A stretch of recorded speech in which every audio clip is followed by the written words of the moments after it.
Again, it's November. I'm just doing a quick market update / market forecast to tell you a little bit about where we are in the Denver real estate market, but more importantly about where we're going, because there are potential big shifts on the horizon. And I want to make sure you are ready for that, whether you're a buyer or seller or nothing. So first of all, let's look at the numbers from the previous month just a little bit, just to put everything into context. So first thing I want to look at is the Denver Metro Association of Realtors, their monthly stats. We've looked at these before. The first thing we're going to see when we're looking at the stats from September to October, the active listings saw a little bit of a drop and the new listings saw a little bit of a drop too. Those are the two main ones I'm looking at. What that tells us is we are seeing a normal seasonal cycle in real estate. We expect to see a drop in listings that are on the market really from Labor Day through New Year about. So that's what we're seeing, and that aligns with the other markers that are showing us we're also in that normal seasonal cycle. 2020 things got out of whack, 2021 things went crazy, but over the second half, let's say, of 2021, we have settled into a more normal cycle, even in a very strong seller's market. And we'll look at what that means here in a second. The other thing I want to look at too, so we're seeing listings go down. We're also seeing really between August and October, this is median close prices, and it's basically flat over the last few months. That is what we'd expect to see too. And what that means is buyer demand is less than it was in the spring and the summer. That's what we'd expect. This is kind of a lull in the real estate calendar, okay? Kids are back in school, summer vacations are over, fewer people listing their house for sale and fewer people looking for houses for sale. So right now, and we've probably talked about this before, but if you're a buyer, right now is the time for opportunity. The one drawback is that there aren't as many listings on the market. So if you're picky, like I am when I'm a buyer, you might not find exactly what you're looking for. But if you're able to find a right house and make an offer, you have a better chance of getting that offer accepted. And really, you just are going to be in a better market as a buyer than you will almost certainly in the spring. So that's the second thing. In the spring, what is going to happen? So I'm going to pull up one more report for that.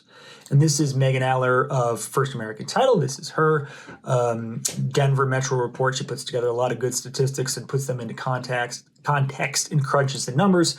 So we've looked at this one before, but just here we're seeing this is active units. We're seeing obviously the same thing. This is the black line is average. This is what happens on average. And this is the cycle we're falling into now. But I want to look at these black lines going up from January to June. Okay, so you're seeing the spring months here, active units are jumping up. Okay, and that's what we can expect to happen in the spring of 2022. But what you're also going to see, this is pending units. This is units under contract. Those are going to see a big jump as well. And closed units are going to see a big jump as well. So what that means is, along with more homes on the market, there's more buyer demand. And just to really put that point into context and drive it home about buyer demand versus supply and demand. This is how many units are active versus how many units would be on the market in a balanced market. That's where the market is more or less in equilibrium. This red line shows us how many active units we have in a balanced market. And this is the most recent reading all the way over here on the right. And you see this blue line is how many active units we do have. So still way, way below it. We're still at about 8.6% of a balanced market. That means it is still a very strong seller's market, and it's just still a shortage of inventory. That's what we've seen for the past few years.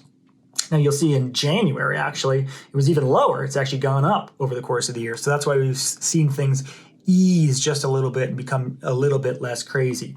But the reason I point this out is because I want you to know we're still so far away from an equilibrium or a balanced market that even as those new active units come online in the spring, it's not going to do nearly enough to make up for the deficit we have in supply.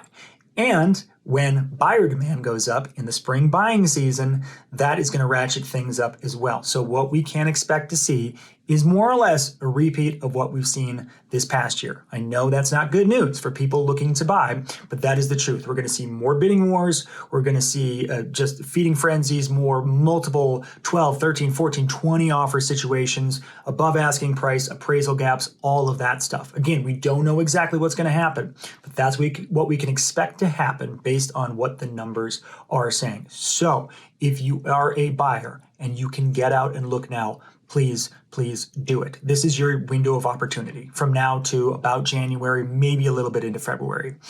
Not as much active inventory, but if you can find a place you like, this is your chance to get it at a price that you will not be able to get it at this time next year. If you're a seller and you don't need to sell right now, wait. Let's wait till the spring and list in the spring, because that is when that demand is going to shoot up so much and you're able to take advantage of the same thing we saw this past year. So that's what we're seeing. That's what we can expect to see. If you have any other questions, obviously hit me up. Just wanted to give you a quick market report and forecast, and we can expect another stiff one. So let's just be prepared for it and make sure we're making the right decisions. And if you're a buyer and you can act now, please do. So thanks for watching as always, and I'll check in with you soon.